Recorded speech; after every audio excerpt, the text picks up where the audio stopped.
السلام علیکم ورحمۃ اللہ وبرکاتہ۔ محترم بھائیوں، بزرگوں، دوستوں، یہ ہمارا اصلاح معاشرہ کا 324واں سبق ہے۔ محترم بزرگوں، بامبے کے ہمارے ایک بہت ہی عزیز دوست ہے اور وہ اللہ ان کو جزائے خیر عطا فرمائے۔ ابھی اصلاح معاشرہ تو پچھلے سال شروع ہوا، لیکن اس سے پہلے سے ہی وہ میرے بیانات اور رمضان کی تفسیر وغیرہ کو سنا کرتے تھے، اس کو آگے بھی فارورڈ کیا کرتے تھے۔ ہمیشہ جو اہم اور ضروری مسائل ہے وہ پوچھا کرتے ہیں۔ ایک مسئلہ انہوں نے تقریباً چند مہینے پہلے میرے سے پوچھا تھا، مصروفیت کی وجہ سے مجھے یاد بھی نہیں رہا تھا کہ انہوں نے وہ مسئلہ پوچھا ہوا ہے۔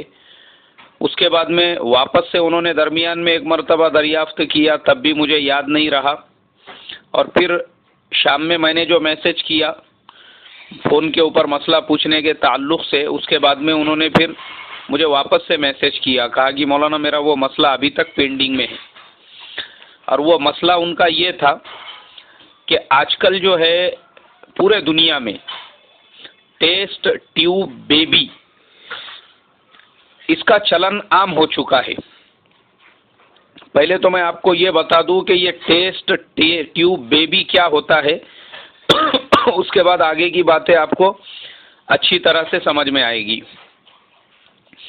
ہوتا یہ ہے کہ جو مرد یا جو عورتیں جن کی عمریں زیادہ ہو چکی ہے یا کسی وجہ سے اب وہ حاملہ نہیں بن سکتی ہے، یا کسی مرض کی وجہ سے، یا ان کے پیٹ میں کا جو رحم ہے وہ مرد کے اسپرم کو ایکسیپٹ نہیں کر رہا ہے، تو سائنس نے ایک ایسی ٹیکنالوجی اختیار کی ہے جس کے اندر 2-4 شکلیں ہیں۔ پہلی شکل تو یہ ہوتی ہے کہ اس مرد کے اسپرم کو لیا جاتا ہے، پھر عورت کے بھی جو ایگس ہوتے ہیں دونوں کے ایگس کو ملایا جاتا ہے، اس کو کچھ دنوں تک مشین میں رکھتے ہیں، اور مشین میں رکھنے کے بعد میں پھر کچھ دنوں کے بعد جب اس کی پروسیسنگ شروع ہو جاتی ہے، پروگریس ہونا شروع ہوتا ہے، پھر واپس سے اس کو یا تو اسی عورت کے رحم میں ڈالا جاتا ہے، یا پھر کسی اور عورت کے جو صحت مند ہو، اچھی ہو، طاقتور ہو، جس کا رحم اس کو اچھی طرح سے ایکسیپٹ کر سکے، اور وہ جو پیدا ہونے والا بچہ ہے وہ پوری طرح سے صحت مند اور اچھی طرح سے پیدا ہو سکے۔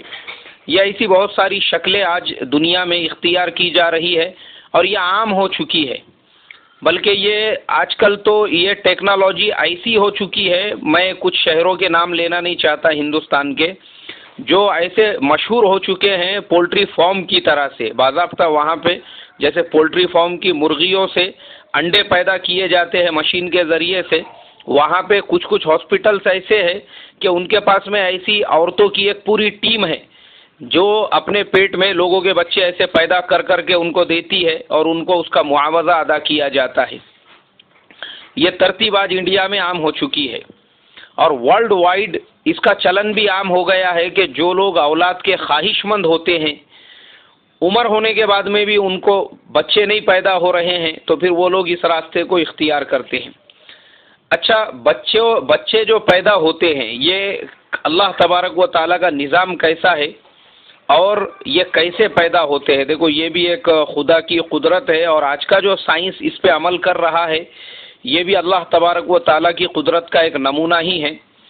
خدا کا نظام دیکھو، خدا کا سسٹم دیکھو، اللہ تبارک و تعالیٰ ہر مرد جو ہوتا ہے اس کے ایک ایک منی کے قطرے میں، ہم لوگ جسے موٹی زبان میں منی کہتے ہیں، اس کو انگلش میں اسپم کہا جاتا ہے، اس کے ایک ایک قطرے کے اندر ایک لاکھوں کی تعداد میں وہ جراثیم و اسپرم ہوتے ہیں جن میں بچہ پیدا کرنے کی طاقت ہوتی ہے۔ اب جب آدمی اپنے وائف کے ساتھ میں صحبت کرتا ہے، فزیکل ریلیشن بناتا ہے، تو چونکہ جس طرح کا اسپرم، جس طرح سے آدمی کو انزال ہوتا ہے، جس طرح سے وہ اپنے پورے فیلنگز کو جس ٹائم پہ وہ پوری طرح سے ٹینشن میں ہوتا ہے، اور وہ پورا ٹینشن جہاں پہ ختم ہو کر اس کی منی جو ہے عورت کے رحم میں جا کے گرتی ہے، اس کے تھوڑی دیر کے بعد میں جس کے ساتھ میں یہ اپنی بیوی کے ساتھ صحبت کر رہا ہے تو اللہ نے اس کے اندر بھی یہ سسٹم پیدا کیا ہوا ہے کہ اس کی بھی اپنی منی نکلتی ہے، اس کو بھی انزال ہوتا ہے، اس کے بھی اسپرم نکلتے ہیں، اور وہ نکلنے کے بعد میں اس کا بھی جو پورا ٹینشن ہوتا ہے وہ پوری طرح سے ختم ہو جاتا ہے اور اس کو بھی پوری طرح سے سیٹسفیکشن مل جاتا ہے۔ اب یہاں پہ اللہ کا نظام اس طریقے سے کام کرتا ہے کہ مرد اگر اس کی جو منی ہے وہ خوب پاورفل ہے، طاقتور ہے، تو وہ عورت کی جو منی ہوتی ہے، عورت کے اسپرم جو ہوتے ہیں اس کے اوپر حاوی ہو جاتے ہیں، اور اس کے بعد میں وہ جو پیدا ہونے والا بچہ ہوتا ہے وہ لڑکے کی شکل میں پیدا ہوتا ہے۔ چونکہ آج کل ہمارے سماج، ہمارے معاشرے کے اندر یہ تمام چیزوں کی غلط فہمیاں ہیں، یہ میں آپ کو بتانا چاہتا ہوں، اور یہ حدیث سے ثابت ہے۔ اور دیکھو، میں قربان جاؤں میرے پیارے آقا صلی اللہ علیہ وسلم پر کہ جو بات آپ نے 1450 سال پہلے بتائی تھی، آج سائنس نے اس کو ایک دم آسانی سے کلیئر کر دیا۔ اور سائنس نے کیا کہا؟ دیکھو آپ، سائنس کیا کہتا ہے اور حضور کی حدیث میں کیا ہے۔ اللہ کے پیارے نبی صلی اللہ علیہ وسلم سے کسی نے پوچھا، حضور بولے اللہ یہ بیٹا اور بیٹی کو کیسے پیدا فرماتے ہیں؟ آپ نے فرمایا جب مرد کی منی عورت کے منی پر غالب آ جاتی ہے تو لڑکا پیدا ہوتا ہے، اور جس وقت میں عورت کے اسپرم، عورت کی منی وہ مرد کے اوپر غالب آ جاتی ہے تو لڑکی پیدا ہوتی ہے۔ آج کا سائنس کیا کہتا ہے؟ اسی حدیث کو سائنس نے جو ہے ایک ٹیکنیکل، ایک سائنٹیفک نیم دے دیا ہوا ہے۔ اور کیا نام دیا ہے؟ اس نے یہ نیم دیا ہے کہ مرد جو ہوتا ہے، مرد اس کے منی کے اندر جو اسپرم ہوتے ہیں اس کو انہوں نے نام دیا اسپرم وائی کا، اور عورت جو ہوتی ہے اس کے اندر جو اسپرم ہوتے ہیں اس کو نام دیا ہے اسپرم زیٹ کا۔ تو اسپرم وائی اگر اسپرم زیٹ کے اوپر غالب آ جائے تو لڑکا پیدا ہوگا، اور اسپرم زیڈ اگر اسپرم وائی کے اوپر غالب آ جائے تو لڑکی پیدا ہوگی۔ یہ اللہ کا نظام دیکھو، قربان جاؤں میرے پیارے آقا صلی اللہ علیہ وسلم پہ کروڑ مرتبہ۔ جو چیز 1450 سال پہلے بتا کے گئے، آج سائنس نے سیم ٹو سیم اسی حدیث کو ایک ٹیکنیکل لینگویج کے اندر پیش کر دیا۔ خیر، اس طریقے سے اللہ تبارک و تعالی اولاد کو پیدا فرماتے ہیں۔ اب ہوتا یہ ہے، ہمارے زمانے میں کیوں بانجھ پن عام ہو رہا ہے؟ اس کی سب سے بڑی وجہ ہے ہمارا کھانا پینا، ہمارا جو فوڈ ہے۔ ہمارا کھانا پینا پہلے زمانے جیسا رہا نہیں۔ پہلے لوگ کیا کرتے تھے؟ پہلے لوگ گوران، اوریجنل اور ریئل چیزیں کھاتے تھے۔ پہلے لوگوں کے کھانے میں جو ہوتا تھا، جواری ہوتی تھی۔ پہلے لوگ جو ہے ڈالڈا نہیں کھاتے تھے۔ آج ہمارے گھروں میں ہم ڈالڈا یوز کرتے ہیں، وہ لوگ اصلی گھی کھاتے ہیں۔ پہلے زمانے میں پولٹری فارم کے انڈے نہیں ہوتے تھے، گوران مرغیاں ہوتی تھی، گوران انڈے ہوتے تھے۔ آج ہمارے زمانے میں چکن تو عام ہو گیا ہے، گلی گلی میں چکن تندوری کی دکانیں ہیں، گلی گلی میں جو ہے چکن ملتا ہے، لیکن یہ سب ملتا ہے پولٹری فارم کا چکن۔ وہ زمانے میں لوگ گوران چکن کھانے والے ہوتے تھے۔ تو تمام چیزیں وہ زمانے میں جو گوران ہوتی تھی، جو اوریجنل ہوتی تھی، جو دیسی ہوتی تھی، اس کی وجہ سے وہ لوگ اتنے طاقتور ہوتے تھے کہ وہ زمانے کی عورتیں بھی جو ہوتی تھی، وہ عورتیں اتنی طاقتور ہوا کرتی تھی، وہ چکی چلاتی تھی جس کی وجہ سے ان کے باڈی کا ایکسرسائز آٹومیٹیکلی ہوتا تھا۔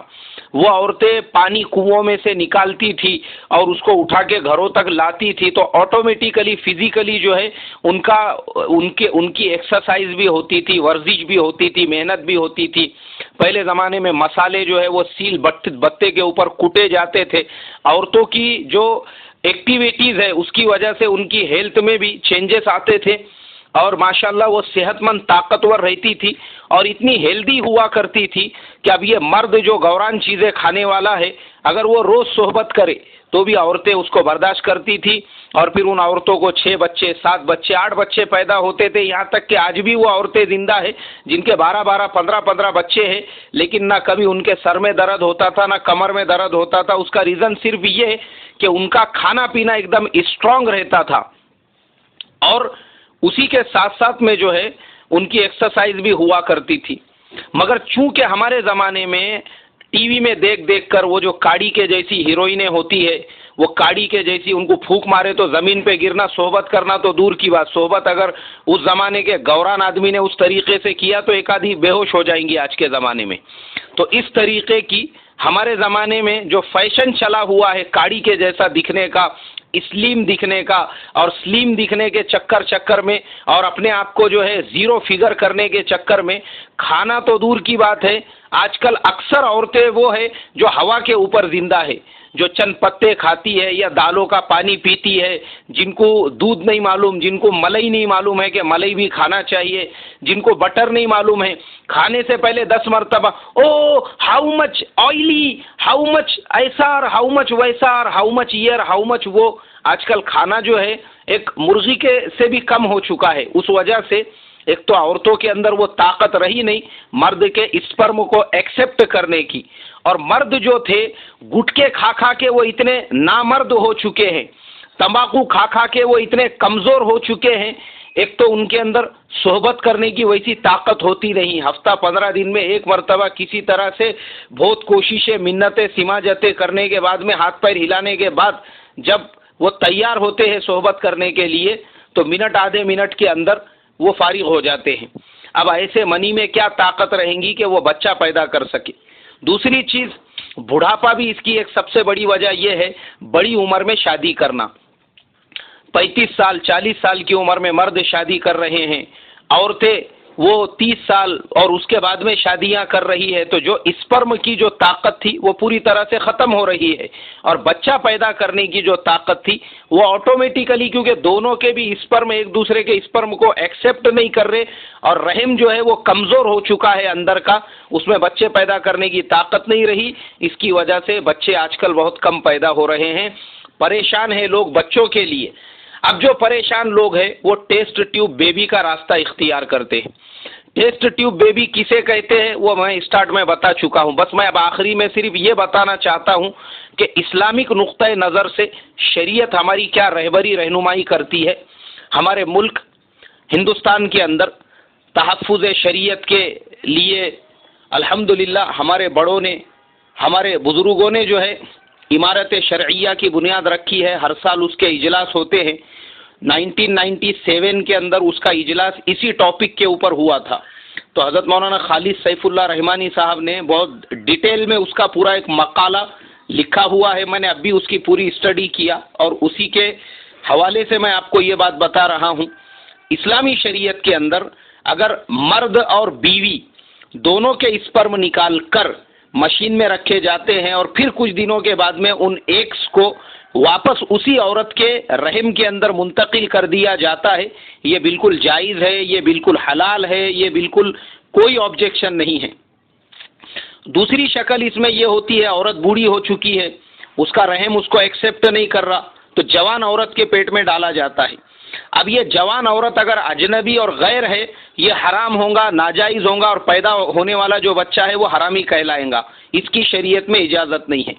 اس کا ایک راستہ یہ ہے کہ وہی آدمی کسی جوان لڑکی کے ساتھ میں نکاح کرے، اور نکاح کرنے کے بعد میں اس آدمی کا اور اس کی جو پہلی بیوی ہے اس کے پیٹ میں سے، مطلب ان کے دونوں کے ایکس کے ذریعے سے جو بچہ تیار ہوا ہے وہ اس نئی بیوی کے پیٹ میں ڈالا جا سکتا ہے، چونکہ یہ بھی اس کی بیوی ہے، وہ بھی اس کی بیوی ہے. اور شریعت کے اندر علاج کے معاملے میں بہت ساری گنجائش اور بہت ساری سہولتیں دی گئی ہے. اس میں سے مولانا خالد صاحب نے لکھا کہ یہ بھی ایک سہولت ہے کہ ایک بیوی اور مرد کے ذریعے سے جو تیار کیا ہوا مادہ ہوگا اس کو دوسرے بیوی کے پیٹ میں بھی منتقل کر کے اس کے ذریعے سے بھی وہ بچہ پیدا کیا جا سکتا ہے، اس میں کوئی حرج نہیں ہے. لیکن بیوی کے علاوہ اینی ادر فیمیل اگر ہے تو اس میں پھر آپ کے لیے جائز نہیں ہے، آپ ویسا نہیں کر سکتے ہیں. بس یہی ہمارے بامبے والے جو میرے عزیز دوست ہیں ان کے لیے یہ مسئلے کا پورا جواب، اور آپ تمام کے لیے بھی کہ شریعت میں ٹیسٹ ٹیوب بیبی کے یہ مسائل اور یہ اس کا جواب ہے. اللہ عمل کی توفیق عطا فرمائے. السلام علیکم ورحمۃ اللہ وبرکاتہ.